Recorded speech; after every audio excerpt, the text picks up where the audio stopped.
Welcome everyone, I'm Claudia, and this is ORIA Document. Today we are talking about smart cities, the philosophy behind them, and how the human role is changing in an increasingly automated world.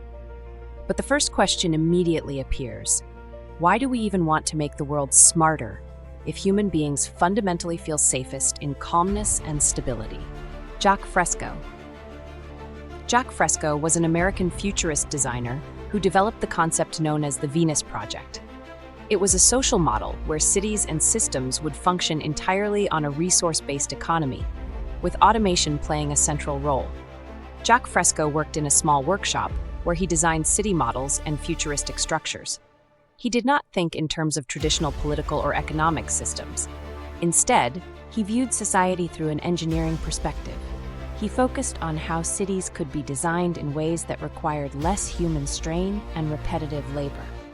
In interviews, he often explained that he did not see the main problem in people themselves, but in the structures surrounding them.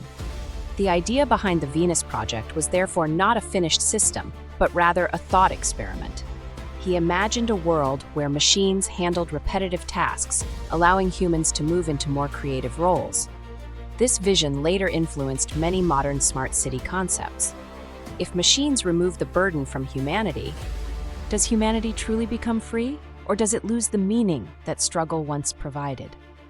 It is possible that liberation occurs, where people move toward more creative roles, but it is also possible that the absence of struggle changes the way meaning itself is experienced, creating entirely new forms of purpose.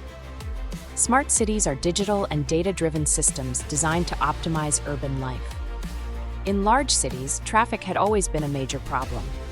During morning rush hours, roads became overloaded and people lost hours every day.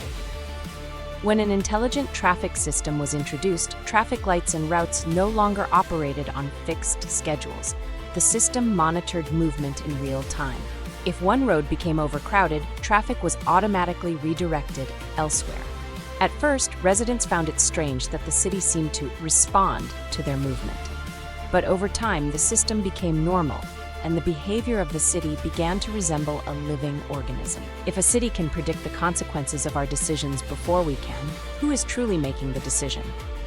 Perhaps decision-making becomes shared between humans and systems, or perhaps humans simply move inside a space of choices already shaped by the system itself.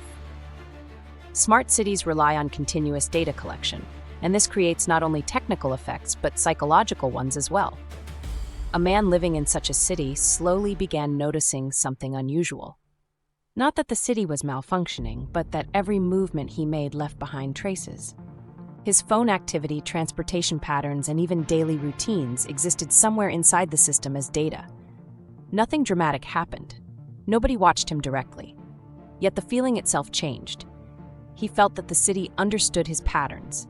It did not create fear, but rather a constant state of awareness.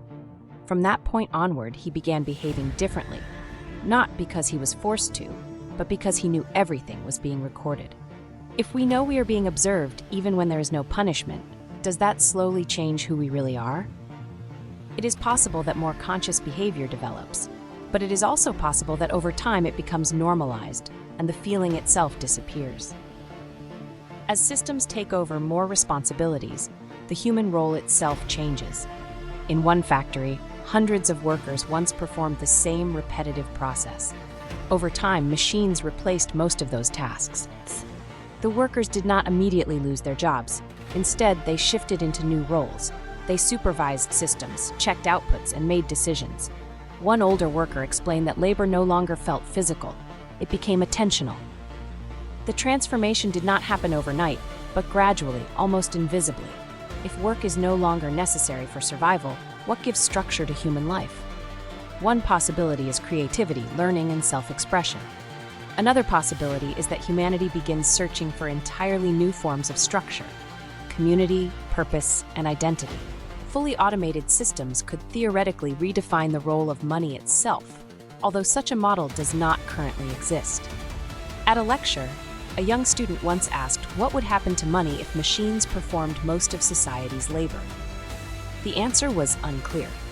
The teacher simply explained that money is always part of a system, and if the system changes, the concept of value changes as well. On the way home, the student kept thinking about whether a world could exist where value was no longer tied to labor and time, but to something entirely different. No clear answer emerged, but the question remained. If value is no longer connected to labor, how do we measure the usefulness of human life? Perhaps new metrics emerge: influence, contribution, knowledge, or creativity. Or perhaps the concept of value itself becomes increasingly subjective. The smart city is not only technology, it is also a mirror. It reflects how humanity thinks about freedom, control, and human identity itself. And perhaps the most important question is not what the system is capable of doing, but what it means to remain human in a world that increasingly requires less human intervention. Smart cities are not merely systems. They are questions about how humanity lives together with technology, and about what it truly means to remain human in a changing world. If you enjoyed this episode, please subscribe to the channel. Share your thoughts in the comments, because your ideas also shape this conversation. And tell us what subjects you would like to see explored in future ORIA document episodes. What topics should we analyze more deeply together? This was ORIA Document, and I was Claudia Clars. Thank you for being here with me. We will meet again soon. Until then, I wish you all the very best.